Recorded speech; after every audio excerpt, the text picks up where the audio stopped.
ఒక మాట నాకు చాలా గుర్తుంది. దేశానికి సమస్య వస్తుంది, నీ జాతికి సమస్య వస్తుంది. ఎటువైపు ఉంటామని అడిగినప్పుడు దేశానికి సమస్య, జాతికి సమస్య చెప్పిన ఆ జాతి వైపున ఉంటానని ఆ రోజులో బాబాసాహెబ్ అంబేద్కర్ మాట్లాడడం జరిగింది. ఈ రోజు కూడా ఈ వేదిక మీదకు రావడానికి కారణం ఒకవైపు జాతి, ఒకవైపు పోరాటం. ప్రభుత్వం ఎటువైపు ఉండాలి అనే ఆలోచనతో బాబాసాహెబ్ అంబేద్కర్ సిద్ధాంతాన్ని నమ్మి ఈ వేదిక మీద వచ్చి ఈ రోజు వీళ్ళకి వేదిక మీద ఉన్నటువంటి వాళ్ళు అన్ని స్పీచ్లు నేను ఇక్కడ లేకపోయినా మినిట్ టు మినిట్ అన్ని రకాల అంశాలు నేను వింటూ వస్తున్నా. మరి వాటన్నిటికీ తప్పకుండా ప్రభుత్వంలో ఉన్న ఎమ్మెల్యేగా తప్పకుండా ప్రతిదానికి కూడా సమాధానం చెప్పాలనే ఆలోచనతో ప్రత్యేకించి నేను ఇక్కడ రావడం అనేది జరిగింది. మీ అందరికీ తెలుసు, మనం ఈ వేదికనే కాదు అనేక వేదికలు గత 30 సంవత్సరాల నుంచి పోరాటాలు జరుగుతున్నాయి. దాంట్లో అటవీ హక్కుల చట్టాలే కావచ్చు, లంబడి తొలగింపు అంశమే కావచ్చు, PSA కావచ్చు, 170 చట్టం కావచ్చు, అనేక రకాల పోరాటాలు జరుగుతూనే ఉన్నాయి. కానీ దానికి పరిష్కార మార్గాలు దొరుకుతలేవు. వాస్తవంగా ఈ వేదిక మీద చాలా మంది నాయకులు, లక్ష్మి గారు కావచ్చు, మిగతా తిరుపతి గారు కావచ్చు, చాలా మంది మాట్లాడారు మిగతా నాయకులు ఎందుకు కనపడతలేరని. ఈరోజు సోయం బాపురావు కావచ్చు, అతను సభ గారు కావచ్చు, గూడెం నగేష్ గారు కావచ్చు, చాలా మంది సరే వారికి సమయమా లేకనా ఇంకేదైనా కారణాలు కావచ్చు, రానంత మాత్రాన తప్పు పట్టే అవసరం లేదు. ఎందుకంటే ప్రతి ఉద్యమంలో వారి యొక్క భాగస్వామ్యం ఉన్నది, అది మనందరికి తెలుసు, ఇంక్లూడింగ్ గూడెం నగేష్తో సహా. ఎందుకంటే ఆ రోజుల్లో ఉద్యమాలు చేశామంటే ఈ రోజు ఆదిలాబాద్ జిల్లా కేంద్రంగా, బోధ్ కేంద్రంగా, ఆసిఫాబాద్ కేంద్రంగా, అదేవిధంగా సరూనగర్ కేంద్రంగా, ఢిల్లీ కేంద్రంగా ఉద్యమాలు నడిచినాయి. ఆ రోజుల్లో వారి నాయకత్వం నడిచాయి. సరే, వారి నాయకత్వం తర్వాత కొత్త నాయకత్వం ఈ రోజు వచ్చింది. కొత్త నాయకత్వంలో మరో ఉద్యమం నడుస్తుంది. అది సుప్రీంకోర్టు వరకు అదే అంశాన్ని మనం సుప్రీంకోర్టులో తీసుకెళ్లినాం.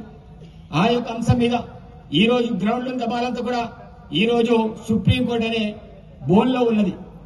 ఆ బోల్ని తప్పకుండా వాళ్ళు ఇచ్చే నోటీస్ ని ఈ రోజు తెలంగాణ రాష్ట్రానికే కాదు, ఈ రోజు తెలంగాణ రాష్ట్రంతో పాటు ఆంధ్రప్రదేశ్ కావచ్చు, మహారాష్ట్ర కావచ్చు, కర్ణాటక కావచ్చు, మిగతా రాష్ట్రాలకు కూడా నోటీస్ పంపినట్టు మరి ఎవరైతే కేసేసిన వాళ్ళు మత్తడిగూడలో మీటింగ్ అయిన తర్వాత నా దగ్గరికి వచ్చి వాళ్ళందరూ కూడా మాట్లాడడం జరిగింది.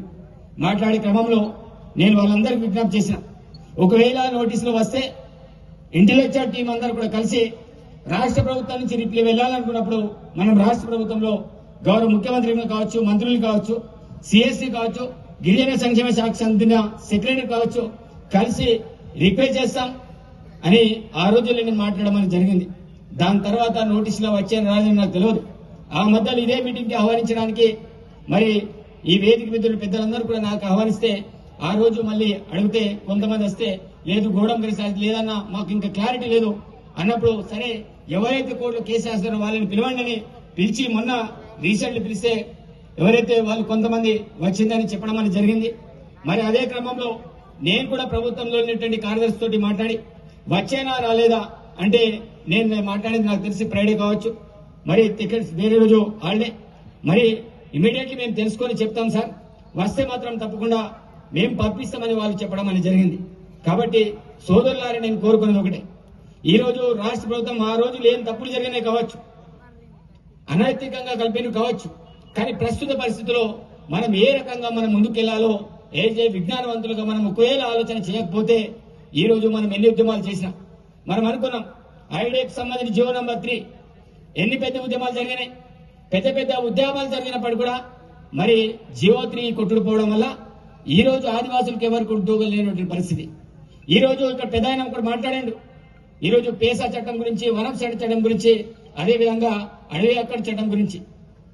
ఈ రోజు చట్టాన్ని ఎవరు అమలు చేయాలి, ఈ రోజు విజ్ఞానవంతులుగా మనం కూడా ఆలోచన చేయాలి. ఈ రోజు ఆ విషయంలో మనం ఆలోచన చేయకపోతే ఇంకా ఎమ్మెల్యేనో పిఓనో ఇంకెవరినో తిట్టుకుంటా పోతే ఆ సమస్యలకు పరిష్కారం వాళ్ళకు దొరికాయి. పుండు మన దగ్గర ఉంటే, పుండు ఎక్కడుంటే అక్కడ మందు రాయక ఎక్కడో మందు రాస్తే ఆ పుండు యొక్క రోగం తీరదు. కాబట్టి నేను కోరుకునేది ఒకటే, ఈ రోజు చట్టాలంటే అమలు కావాలంటే ఎవరు చేయాలి అది ఒకసారి ఆలోచన చేయాలి.